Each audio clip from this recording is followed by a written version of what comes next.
This video is sponsored by Card Kingdom. You can visit their store by using my referral link in the description below.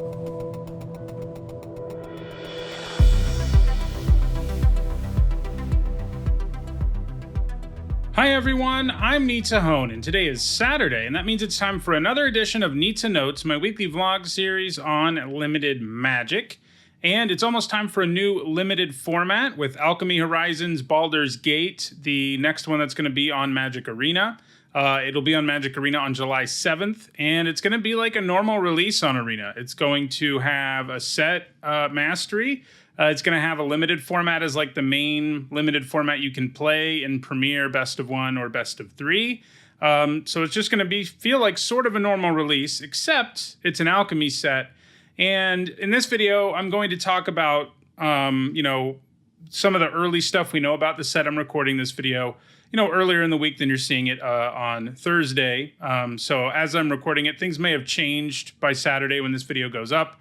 But for the most part, I think the things that I have to say in this video will hold true because they're based on the cards we've already seen early on in the preview season. So so we're going to talk about what the mechanics are in the set, and we're going to talk about as well, sort of how I feel about Alchemy in regards to limited.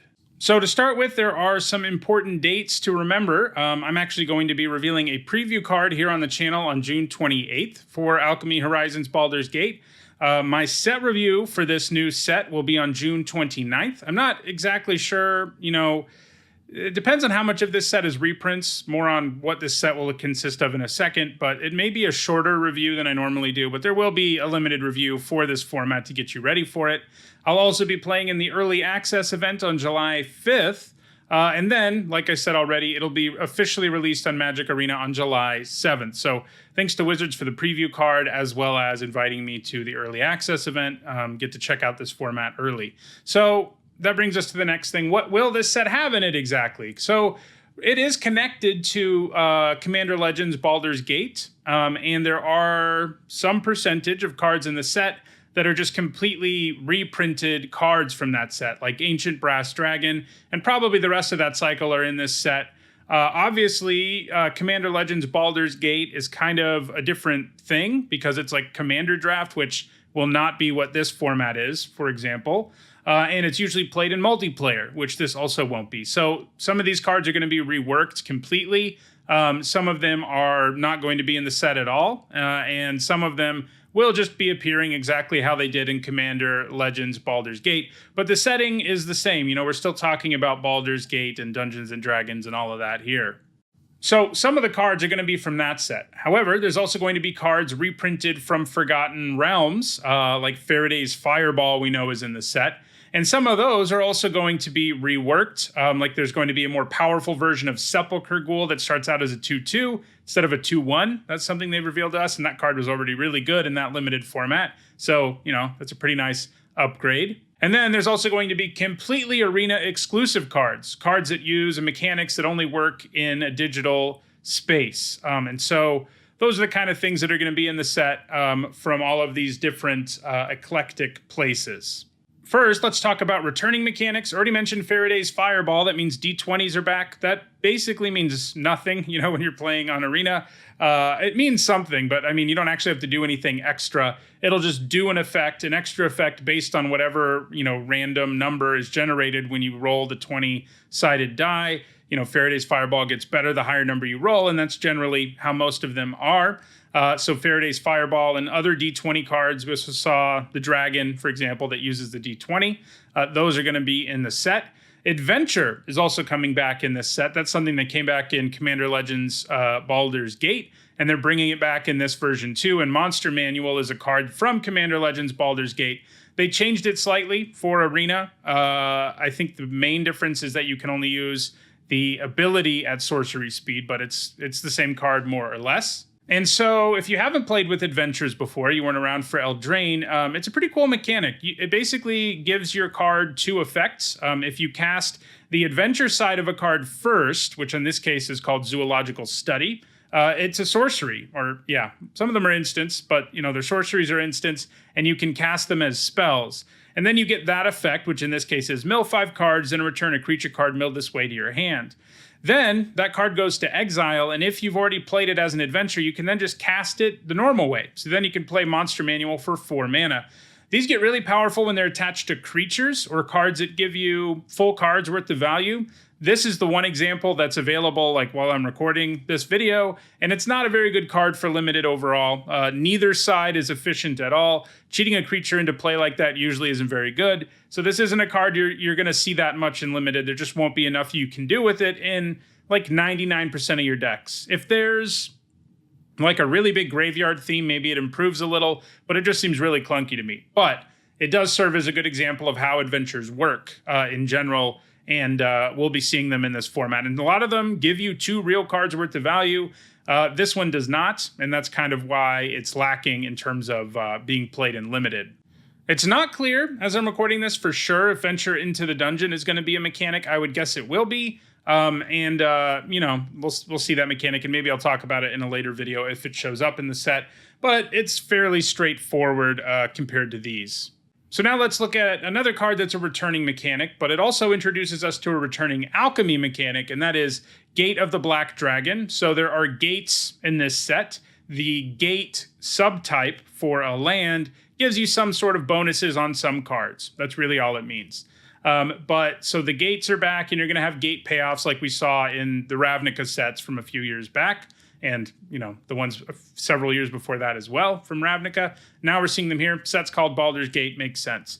But the other thing that Gate of the Black Dragon has going on is that it has the word seek on it. So there are several returning alchemy mechanics, things exclusive to alchemy because they only work in digital. And seek is one of these mechanics you're going to see in this set if you haven't played with alchemy before. It's basically the same thing as drawing a card, except it's truly random. It doesn't come from the top of your deck. So if you've rigged the top of your deck, you don't draw that card when you use this effect, which is seek a non-land card. You get a card that meets those requirements, that it's a non-land, randomly put into your hand from your deck. That's what seek means.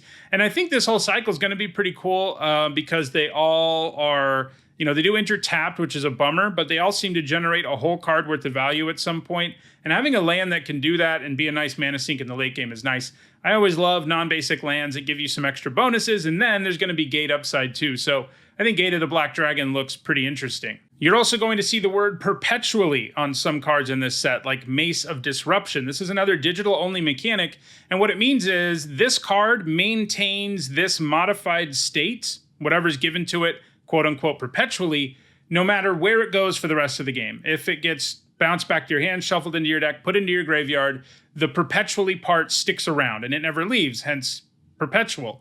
And so Mace of Disruption is a 2-mana equipment that gives something +0/+2 in protection from devils, and when that creature attacks, it perpetually gets +1/+0, and it has the same name as another creature you control or a creature card in your graveyard.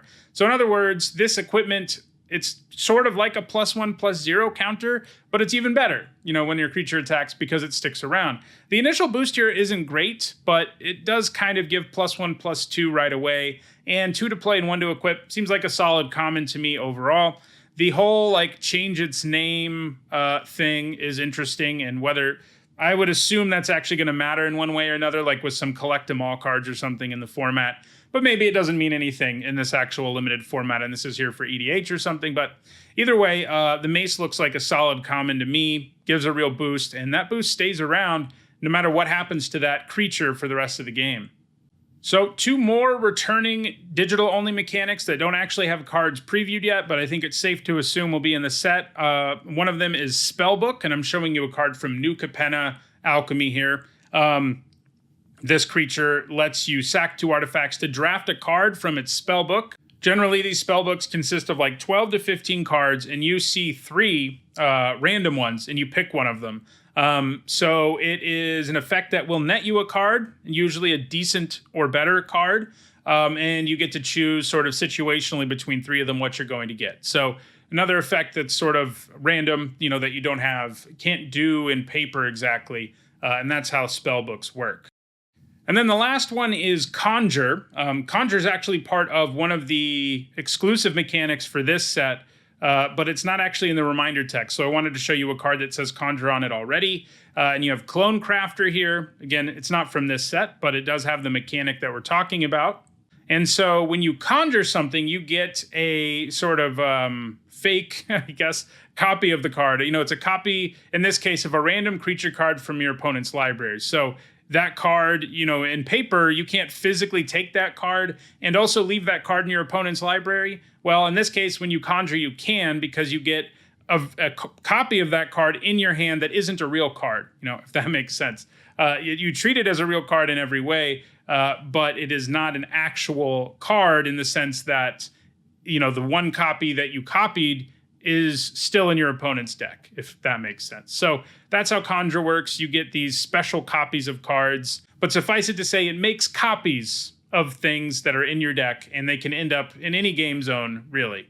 So that brings us to the three mechanics that are new in this set. The first of them is double team, and you can see it on Knoll Hunting Party here. And what that means is that when this creature attacks for the first time, it creates a copy. It conjures, actually. There's conjure for you. Conjures a copy of itself to your hand, and then both lose double team. So that means, you know, you can't endlessly make copies. That would be insane. But you do get one copy, additional copy of this card, provided it attacks that one time. And so that's card advantage. You know, that's a 2-for-1, which are always great and limited. And it's an interesting design space to explore. Because, like, you know, a lot of the cards with it aren't going to be the most efficient cards ever, because you can't have them be crazy efficient. And Knoll Hunting Party is kind of an example of that. I mean, it's a 6-mana 4/4 with first strike on your turn. You can reduce its cost by attacking, which also means that the double-teamed copy you get is likely to have a decreased cost, which is pretty good. And so, you know, overall here, if you can cast, you know, maybe you cast the first copy for like 5 mana and the second one for 4, that's a pretty good deal. I mean, you're getting two pretty relevant bodies, and that's pretty nice. So double team is basically a card advantage mechanic where you're going to get additional copies of your creatures, and generally, may not be the most efficient creatures, but they're generating 2-for-1s by doing their thing, and that's pretty cool. So seems like a pretty powerful mechanic for limited. Now, this next mechanic is pretty wild. It's called Specialize, and you can see it on Viconia, Night Singer's Disciple. So, this is a 2-mana 2/3, and you can pay 1 mana to exile a card from a graveyard. Nice place to begin with a card like this in limited. I mean, it hates on the graveyard and has decent stats. But then, Specialize, what that means is you can pay 2 generic mana, in this case anyhow, and discard a card from your hand.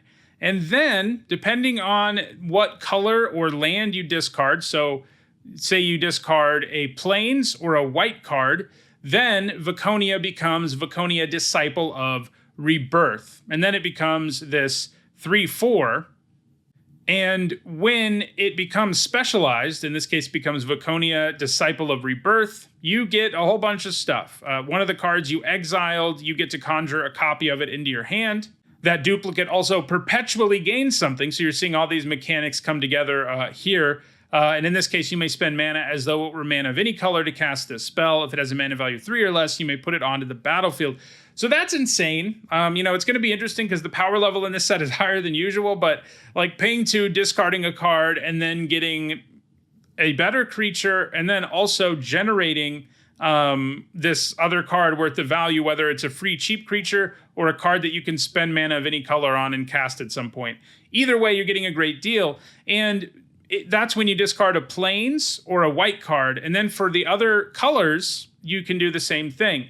You know, if you discard a black card, you get Viconia Disciple of Blood. And they all have different effects. You know, they all sort of relate to something you exiled and then give you some sort of additional bonus onto that card.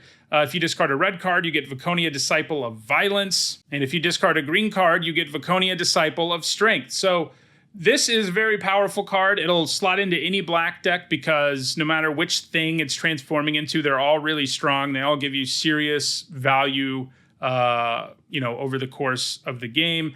They only do the thing once because they can only specialize once, but that thing they do is great. And then they could still hate on graveyards if they really feel like it. So this mechanic looks really powerful. This card is an uncommon And, right now looking at this set, I would definitely be first picking this uncommon. Most of the time when I saw it, I think it's safe to say there's probably a cycle of these at uncommon. There's probably not a million cards with this. That would be kind of insane.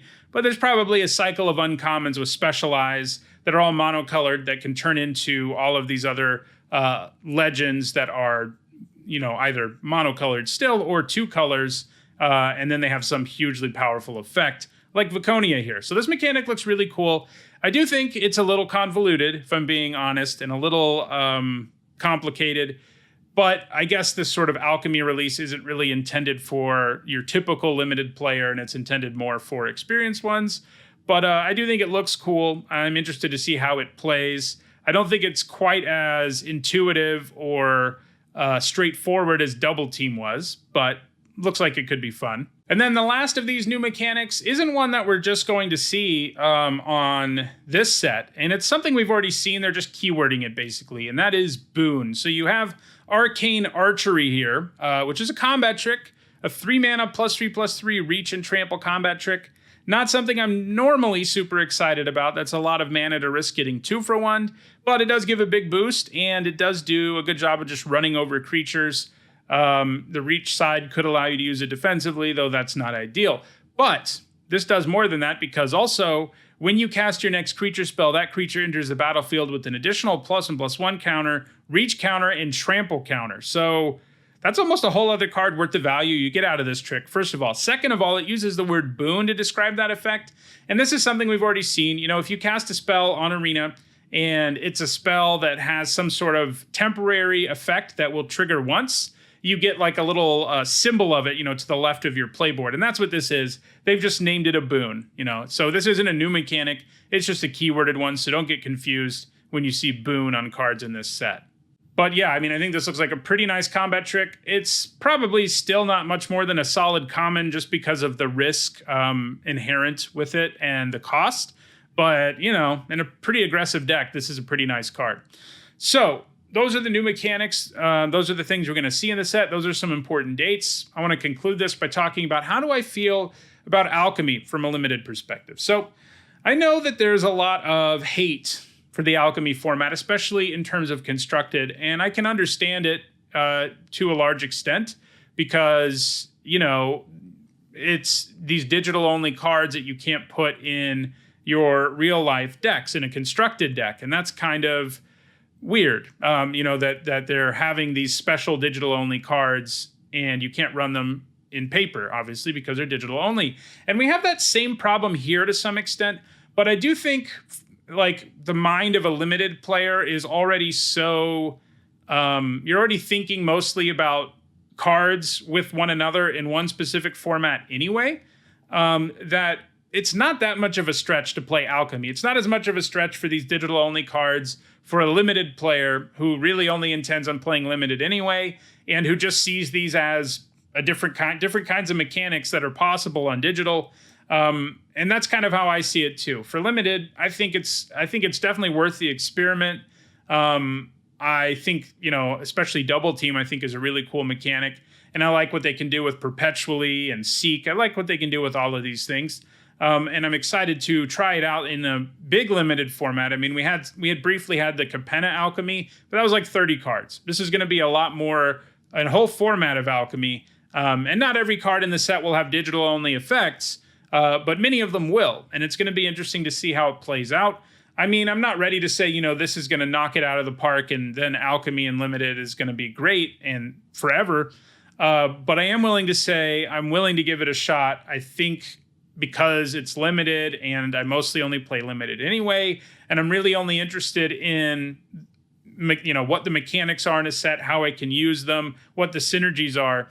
It doesn't make it that much different for me that I can't also go to my local game store and draft identical cards. That's what the other Commander, Legends Baldurs Gate is for. So that's my take on it for limited. I understand the feelings people have about it for constructed, and people have had a lot more time to think about that because Alchemy Constructed's been around for a while, and this is really their first foray into a full-blown Alchemy limited format. And I'm excited to see what it will do and how it will play but I'm also not willing to say, this is going to be amazing or this is going to be terrible. I'm willing to give it a chance, and I'm interested to see how it goes. So that is sort of an early overview of this imminent limited format Alchemy Horizons Baldur's Gate. There probably will not be a formal episode of Nizzanotes next week because I'll be in the midst of the set review for this. So that'll you'll get a lot more limited content than just one episode of Nizzanotes next week.